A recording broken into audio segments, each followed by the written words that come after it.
Assalamualaikum warahmatullahi wabarakatuh. Izin memperkenalkan diri. Nama saya Nur Maida Amini dengan NPM 18110600493 dari Pendidikan Biologi Universitas Islam Negeri Rading Intan Lampung. Pada video kali ini dibuat untuk memenuhi ujian akhir semester mata kuliah pengembangan kurikulum dengan dosen yaitu Ibu Aryani Dwi Kusuma Wardani MPD. Baiklah, langsung saja saya akan membahas mengenai materi saya yaitu kurikulum 2013.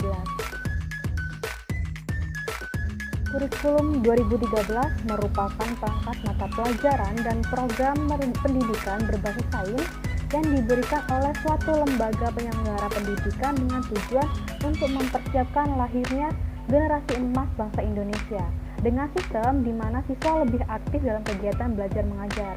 Kemudian, kurikulum 2013 ini memiliki tujuan untuk mendorong peserta didik atau siswa agar lebih baik dalam melakukan observasi, bertanya, bernalar, dan mempresentasikan apa yang mereka peroleh atau mereka ketahui setelah menerima materi dari pembelajaran. Objek yang menjadi pembelajaran dalam penataan dan penyelenggaraan atau penyempurnaan kurikulum 2013 ini menekankan pada fenomena alam, sosial, seni, dan budaya. Berbeda dengan kurikulum sebelumnya, kurikulum 2013 atau Kurtilas ini lebih menekankan pada 3 aspek, yaitu menghasilkan peserta didik berakhlak mulia atau afektif, kemudian berketerampilan psikomotorik, dan berpengetahuan atau kognitif. Nah, sehingga diharapkan agar siswa itu menjadi lebih kreatif, inovatif, dan lebih produktif. Kemudian mengenai rasional pengembangan kurikulum 2013. Nah, pengembangan kurikulum 2013 ini merupakan langkah pengembangan kurikulum berbasis kompetensi yang telah dilakukan pada tahun 2004 dan 2006 yang mencakup kompetensi sikap, pengetahuan, dan keterampilan secara terpadu. Nah, pengembangan kurikulum perlu dilakukan karena adanya berbagai tantangan yang dihadapi, baik tantangan secara internal maupun secara eksternal. Dan pada tantangan internalnya yaitu ada pemenuhan 8 standar nasional pendidikan yang meliputi adanya standar pengelolaan, ada standar biaya, kemudian ada standar isi, standar sarana prasarana, lalu ada standar pendidik dan tenaga kependidikan, dilanjutkan dengan standar proses, kemudian ada standar penilaian, dan yang terakhir ada standar kompetensi kelulusan. Dan yang kedua yaitu adalah perkembangan penduduk Indonesia dilihat dari pertumbuhan pada usia produktif. Sedangkan pada tantangan eksternal yaitu meliputi dengan ada tantangan masa depan seperti perkembangan teknologi, kemudian ada kompetensi masa depan, lalu ada persepsi dari masyarakat, lalu ada fenomena negatif yang contohnya seperti penggunaan narkoba, kemudian adanya perkembangan pengetahuan dan pedagogi. Kemudian pada karakteristik Kurtilas atau kurikulum 2013, yaitu yang pertama adanya isi atau konten kurikulum, yaitu dinyatakan dalam bentuk kompetensi inti atau KI, satuan pendidikan dalam kelas, dan dirinci lebih lanjut pada atau dalam kompetensi dasar. Nah, pada poin kedua yaitu kompetensi inti atau KI ini merupakan gambaran secara kategorial mengenai kompetensi dalam aspek sikap, pengetahuan, dan keterampilan yang harus dipelajari setiap peserta didik untuk suatu jenjang sekolah, kelas, maupun mata pelajaran. Pada poin ketiga yaitu kompetensi dasar atau KD. Ini merupakan kompetensi yang dipelajari peserta didik untuk suatu tema untuk sekolah dasar dan untuk mata pelajaran di kelas tertentu untuk SMP, SMA, maupun SMK. Nah, kemudian pada poin keempat yaitu kompetensi inti dan kompetensi dasar di jenjang pendidikan menengah diutamakan pada ranah sikap, sedangkan pada jenjang pendidikan menengah ke atas ini berimbang antara sikap dan kemampuan intelektual. Karakteristik yang kelima yaitu kompetensi inti ini menjadi unsur organisatoris kompetensi dasar, yaitu semua KD dan proses pembelajaran dikembangkan untuk mencapai kompetensi dalam kompetensi inti. Nah, pada poin yang ke-6 yaitu kompetensi dasar ini dikembangkan berdasarkan pada prinsip akumulatif, saling memperkuat dan memperkaya antar mata pelajaran dan jenjang pendidikan. Kemudian ini akan diikat oleh kompetensi inti. Pada poin ketujuh yaitu silabus dikembangkan sebagai bentuk rancangan belajar untuk suatu tema. Dan dalam silabus ini tentu tercantum seluruh KD untuk tema atau mata pelajaran di kelas tersebut. Dan poin terakhir atau karakteristik terakhir yaitu adanya rancangan pelaksanaan pembelajaran yang dikembangkan dari setiap KD yang mana ini untuk mata pelajaran dan kelas tersebut. Pada materi selanjutnya yaitu konsep dasar pembelajaran dalam kurikulum 2013. Di sini Dix membagi konsep pembelajaran dalam 3 pengertian, yaitu yang pertama ada kuantitatif, ada institusional, dan kualitatif. Nah, pada kuantitatif ini penularan pengetahuan dari guru kepada siswa, yang mana di sini guru dituntut untuk menguasai ilmu yang disampaikan kepada siswa sehingga memberikan hasil yang optimal. Kemudian pada institusional di sini penataan segala kemampuan mengajar hingga belajar secara efisien. Nah, di sini guru harus selalu siap mengadaptasikan berbagai teknik mengajar. Dan yang terakhir yaitu kualitatif. Pada kualitatif ini upaya guru untuk mempermudah atau memudahkan belajar siswa, di mana guru itu berperan tidak hanya menyampaikan materi pembelajaran, tetapi juga melibatkan siswa dalam aktivitas belajar yang efektif dan efisien. Dan pada landasan kurikulum 2013 ini terbagi menjadi 3 landasan, yaitu adanya landasan filosofis, ada landasan yuridis, dan landasan konseptual. Pada landasan filosofis ini didasari oleh landasan atau filosofis Pancasila, kemudian filosofis pendidikan. Lalu pada landasan konseptual ini didasari oleh yang pertama ada relevansi pendidikan, kemudian ada kurikulum berbasis kompetensi dan karakter. Kemudian pada pembelajarannya ini kontekstual dan pembelajaran aktif. Sedangkan pada penilaiannya yaitu adalah penilaian yang valid, utuh, dan menyeluruh. Setelah itu pada landasan yuridis ini didasari oleh yaitu yang pertama ada rancangan pembangunan jangka menengah nasional tahun 2010 sampai 2014, kemudian ada Inpres nomor 1 tahun 2010 dan peraturan pemerintah nomor 19 tahun 2005. Lalu dalam kurikulum 2013 ini terdapat 2 proses pembelajaran, yaitu yang pertama ada pembelajaran intrakurikuler, yang mana proses yang pertama itu proses belajar di SD atau MI berdasarkan tema, sedangkan di SMP, SMA maupun SMK berdasarkan rencana pelaksanaan pembelajaran yang dikembangkan oleh guru. Kemudian ada proses pembelajarannya didasarkan atas prinsip pembelajaran siswa aktif untuk menguasai KD dan KI yang memuaskan. Kemudian proses pembelajarannya dikembangkan atas dasar karakteristik konten kompetensi. Nah, pembelajaran kompetensi untuk konten yang bersifat mental dilaksanakan berkesinambungan antara satu pertemuan dengan pertemuan lainnya. Kemudian proses pembelajaran tidak langsung terjadi pada setiap kegiatan belajar yang terjadi di kelas, rumah, sekolah maupun masyarakat.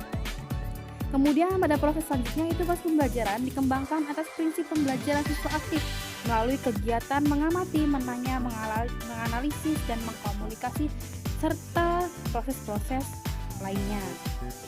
Dan pembelajaran ekstrakurikuler ini adalah kegiatan yang dilakukan untuk aktivitas yang dirancang sebagai kegiatan di luar kegiatan pembelajaran terjadwal secara rutin setiap minggu.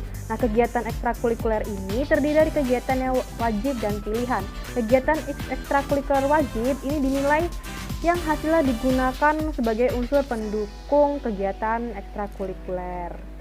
Kemudian pada metode pembelajaran dalam kurikulum 2013 kita tahu bahwa ada berbagai metode yang bisa kita lakukan pada kurikulum 2013, yaitu contohnya seperti metode ceramah, lalu ada metode karya wisata atau field trip, lalu ada metode latihan, metode sosiodrama, metode demonstrasi, lalu ada metode tanya jawab, diskusi, kemudian ada lagi metode tanya jawab dan resitasi, metode eksperimen, dan metode bermain peran. Prinsip dalam pemilihan dalam metode pembelajaran adalah disesuaikan dengan tujuan, tidak terikat pada suatu alternatif, penggunaannya itu bersifat kombinasi. Nah, ada beberapa faktor yang menentukan dipilihnya suatu metode dalam pembelajaran, yaitu yang pertama ada tujuan pembelajaran, kemudian ada tingkat kematangan anak didik, dan yang terakhir faktornya yaitu adalah situasi kondisi yang ada dalam proses pembelajaran tersebut. Dan ada beberapa model pembelajaran yang sesuai dengan kurikulum 2013, yaitu yang pertama ada model inquiry learning. Pada model inquiry learning ini, langkah-langkahnya yaitu yang pertama kita harus mengobservasi atau mengamati berbagai fenomena alam. Setelah itu kita mengajukan tentang fenomena yang dihadapi. Kemudian setelah kita mengajukan fenomena yang dihadapi, kita mengajukan dugaan atau kemungkinan jawaban. Lalu dilanjutkan dengan mengumpulkan data-data yang terkait dengan dugaan kita. Dan yang terakhir yaitu merumuskan kesimpulan berdasarkan data yang telah kita dapatkan. Kedua yaitu ada model discovery learning. Nah, di sini langkahnya yaitu yang pertama stimulan. Di stimulan ini guru memberikan stimulan dapat berupa bacaan, gambar, situasi sesuai dengan materi pembelajaran. Kemudian yang kedua yaitu adalah problem statement atau mengidentifikasi masalah. Nah, di sini peserta didik itu diharuskan menemukan masalah apa saja yang dihadapi. Langkah selanjutnya yaitu adalah pengumpulan data. Pada mengumpulkan data ini, peserta didik diberi pengalaman mencari dan mengumpulkan data yang dapat digunakan untuk menemukan solusi pemecahan masalah. Kemudian dilanjutkan dengan mengolah data. Nah, di mengolah data ini anak murid itu dilatih untuk kemampuan logis dan aplikatifnya. Kemudian pada langkah selanjutnya yaitu memverifikasi. Pada langkah memverifikasi ini di sini mengarahkan peserta didik untuk mengecek kebenaran hasil pengolahan data serta mengasosiasikan sehingga menjadi suatu kesimpulan. Dan yang terakhir yaitu menyimpulkan. Di sini peserta didik dituntut untuk mengeneralisasikan hasil kesimpulannya pada suatu kejadian yang dihadapi. Baik, kemudian kita akan membahas mengenai model pembelajaran problem based learning. Nah, pada model ini langkah-langkah pembelajarannya yaitu yang pertama kita harus mengorientasi peserta didik pada masalah. Kemudian dilanjutkan dengan mengorganisasikan kegiatan pembelajaran. Kemudian kita harus membimbing penyelidikan mandiri dan kelompok. Setelah itu kita harus mengembangkan dan menyajikan hasil karya. Dan yang terakhir yaitu kita menganalisis dan mengevaluasi proses pemecahan masalah. Pada model yang terakhir yaitu model pembelajaran project based learning. Nah, pada model ini langkah-langkah yang bisa kita tempuh yaitu yang pertama kita harus menyiapkan pertanyaan atau penugasan proyek. Kemudian dilanjutkan dengan mendesain perencanaan proyek tadi. Lalu kita bisa menyusun jadwal sebagai langkah nyata dari sebuah proyek. Dan dilanjutkan kita harus memonitoring kegiatan perkembangan proyek. Setelah itu kita bisa menguji hasil dan yang terakhir kita bisa mengevaluasi kegiatan yang telah kita lakukan. Setelah kita membahas mengenai model-model pembelajaran yang cocok digunakan pada kurikulum 2013, kemudian kita beralih pada sistem penilaian dalam kurikulum 2013. Nah, di sini ada berbagai jenis-jenis penilaian pada kurikulum 2013. Yaitu contohnya seperti ada penilaian otentik, ada penilaian diri, kemudian ada penilaian berbasis portofolio, ada ulangan, ada seperti ulangan harian, ulangan tengah semester, ulangan akhir semester, kemudian ada ulangan tingkat kompetensi atau UTK, lalu ada ulangan atau ujian nasional, ujian mutu tingkat kompetensi atau UMTK, dan yang terakhir ada ujian sekolah. Kan prinsip dan pendekatan penilaian pada kurikulum 2013 ini harus objektif, kemudian harus terpadu, harus ekonomis, kemudian transparan, lalu ada menyatu dengan kegiatan pembelajaran dan berkesinambungan, dan yang terakhir yaitu ada akuntabel dan edukatif. Baik, kemudian mengenai kelebihan kurikulum 2013. Nah, pada kelebihan kurikulum 2013 ini yang pertama, siswa lebih dituntut untuk aktif, kreatif, dan inovatif dalam setiap pemecahan yang mereka hadapi. Kemudian dengan adanya penilaian dari semua aspek. Nah, di sini penentuan nilai ini bagi siswa bukan hanya didapat dari nilai ujian saja, tapi bisa didapat dari kesopanan, religi, praktek, sikap, dan lain-lain. Yang ketiga yaitu di sini munculnya pendidikan karakter dan pendidikan budi pekerti yang telah diintegrasikan ke dalam semua program studi. Dan yang keempat yaitu adanya kompetensi yang sesuai dengan tuntutan fungsi dan tujuan pendidikan nasional. Yang kelima adanya banyak kompetensi yang dibutuhkan sesuai perkembangan seperti pendidikan karakter, Kemudian ada metodologi pembelajaran aktif, ada keseimbangan soft skill dan hard skill, dan kewirausahaan.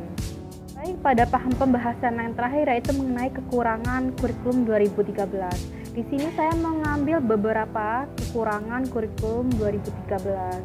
Nah, yang pertama ada guru banyak salah kaprah karena beranggapan dengan kurikulum 2013 ini guru tidak perlu menjelaskan materi kepada siswa di kelas. Padahal banyak mata pelajaran yang harus tetap ada penjelasan dari guru seperti matematika, fisika, biologi, dan kimia.